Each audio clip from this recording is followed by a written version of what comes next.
What's up, nerds? Crem of the Earth here. I just wanted to give a little quick review of Dawnshard. Originally, I was going to make a longer video about this, and then, you know, time happened. I'm just going to quickly go over the plot. I'm going to go over a little bit about the lore that we learned, and then I'm going to give a quick score. Before we get started, I'd like to encourage you all to check out the music I've been releasing. Pretty much all the score that I've had so far is going to be put on the channel at one point or another, so keep checking back for that if you like it. And if not, that sucks for you. With that all being said, let's go ahead and get started. Oh, also before we get started, yeah, a lot of spoilers here.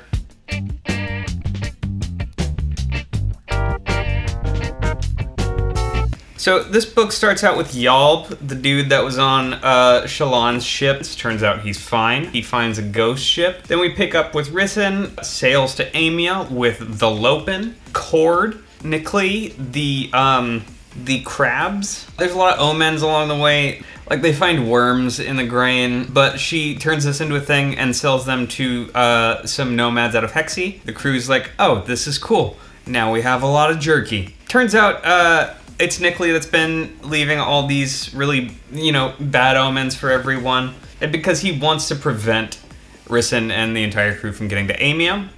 Turns out there's a Dawnshard there. I don't want to brag, but I was right. Shortly before they arrive at Amia, they find a dead Santhid. It turns out to be, you know, more crabs. For like a fraction of a millisecond, the book is trying to get you to think that it's Cord that's sabotaging people when... no, it's the crabs. Either way, they get to Amia. They find the original Oathgate. He speaks the third Oath of the Windrunners, which is cool. Oh, there's also like fake gems laying everywhere. It's a thing. Risen and Cord end up going underground. Cord goes to do important things while Risen stares at a mural. This ends up being pretty beneficial to her though, because yeah, she does find a Dawnshard and it infuses into her or something. We don't really know. But either way, she gets in possession of the Dawnshard. Risen is the Dawnshard now. Nikli finds them in the cavern. They go ahead and have a big negotiation. And he's like, hey, you're not getting out of there alive. And Risen's like, I kinda like have your Dawnshard, dude. You what, mate? And she's like, yeah, you better like let me out of here. Like, who knows what's gonna happen? And he's like, okay, but only if we can stalk you. Yeah, it's cool. And that's about how the negotiations go. I might have taken a little creative liberty in there. They leave Amia with a ton of soulcasters, ton of shard plate, oh, and a slight Dawnshard as well. And then Lopen realizes he's kind of been a dick to those around him and swears the third Windrunner ideal. It's been kind of a running theme that he swears it at like the weirdest times, and this is no exception. So that's about how the story ends.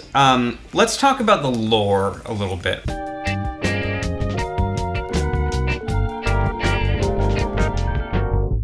We didn't find out too much more about the island itself, unfortunately. We did find a good bit about Larkin and Lancerin, though.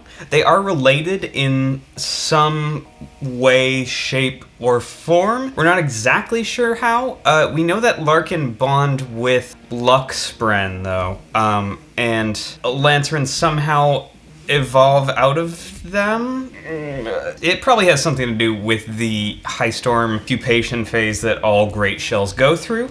Yeah, not exactly sure what's going on there. It should be noted though that Luxspren do tend to congregate around Amia for some reason. We learned a good amount about the Sleepless as well. Turns out Roshar isn't their original planet. They can communicate with each other over remote parts of themselves vibrating. I don't know. Either way, there's like 20 of them on Roshar that all talk to each other, and 4 more that have betrayed the others at some point, maybe during the Scouring? I don't know. The ones that are in communication with each other, though, tend to vote on all major decisions amongst themselves. And then we get to the Dawnshards. The Dawnshards themselves appear to be commands of some sort. We don't know how exactly investiture itself plays into this. However, since Risen took up one, she is now not allowed to become a Knight's Radiant. That's pretty interesting. We also know that Amiens were guarding at least the Dawnshard of Change. We don't know exactly what other Dawnshards are out there. We do know that there are at least 4, though. Oh, and we also know that they're somehow involved with the shattering of Adonalsium. How, you ask? Good question. I think it's time to give this baby a score.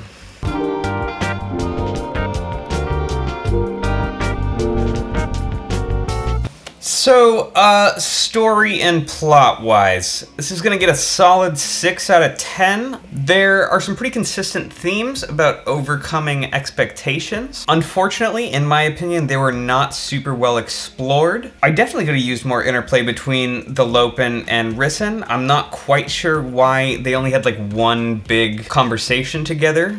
That conversation, though, did explore some interesting topics about disabilities, overcoming them, and I do really appreciate that Risen was not, like, healed in some way, shape, or form by the Dawnshard. This book really was about her overcoming the obstacles set before her, and she does do a darn good job at that.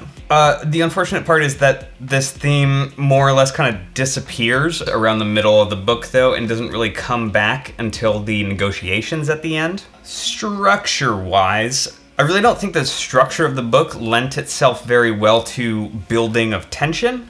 I do think they needed a more specific reason to go to Amia. Instead, we only kind of get this vague idea of scouting the place out. I never really got the sense that most of the crew was actually in any danger. The story itself could have used more tension, I believe. All of this being said, I think the story itself was mostly about world building and lore. However, as its own story, I would say this ranks just a little bit below Edgedancer. Few story nitpicks. There's no real apparent reason that the Dawnshard goes to Risen. We might get some sort of future explanation, but as a contained story, there's no real rhyme or reason as to why the Dawnshard itself goes to Risen. It's also pretty obvious that Niclea is coming back at some point. I do think it's kind of hilarious that the Windrunners figure him out and just like zoom him up into the air and out of there. Like he's crabs. Couldn't he just like dissolve? Whatever, like I said, nitpicks. I'd have to give the world building and lore itself an 8 out of 10. I think there were some pretty effective bits built into the story itself. We also got a few tidbits from the Cosmere as a whole. Sanderson also took the opportunity to build upon the Larkin and Greatshell lore, which fit wonderfully into Risen's story. Unfortunately, there's not too much more we learned about the island itself, as well as its ancient function. We also didn't really get anything about Saya Amiens now that I'm thinking about it.